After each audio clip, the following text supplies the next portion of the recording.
Details చూద్దాం.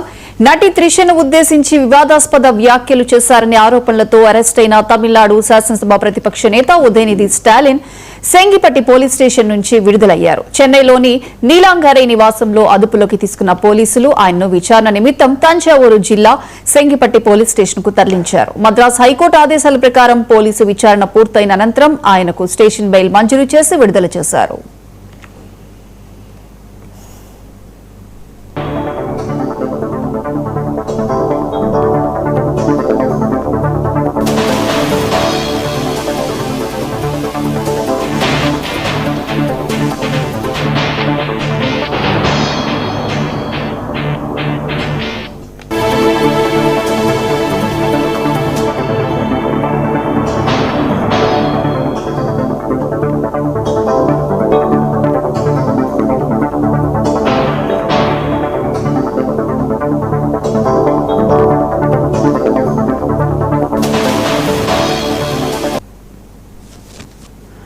ఉదయనిధి విడుదలవుతున్నారనే సమాచారం అందడంతో డీఎంకే ముఖ్య నాయకులు భారీ సంఖ్యలో శ్రేణులు అభిమానులు సెంగిపట్టి పోలీస్ స్టేషన్ వద్దకు చేరుకున్నారు.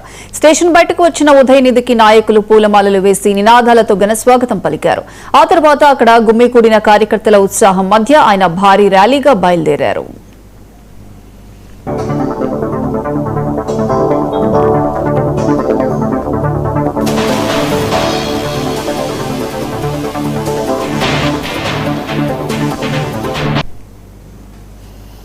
కావేరీ జలాల వివాదంపై తంజావూరులో జరిగిన నిరసన సభలో ఉదయనిధి మాట్లాడిన వ్యాఖ్యలు తీవ్ర వివాదానికి దారితీశాయి. టీవీకే పార్టీ నేతల ఫిర్యాదుతో పోలీసులు విచారణ జరిపారు. అయితే ఈ అరెస్టును రాజకీయ కక్ష సాధింపు చర్యగా డీఎంకే వర్గాలు అభివర్ణించాయి. ఉదయనిధి విడుదల కావటం, స్టేషన్ బయట వేలాదిగా తరలివచ్చిన శ్రేణుల సంబరాలతో తమిళనాడు రాజకీయాల్లో తీవ్ర ఉత్కంఠ నెలకొంది.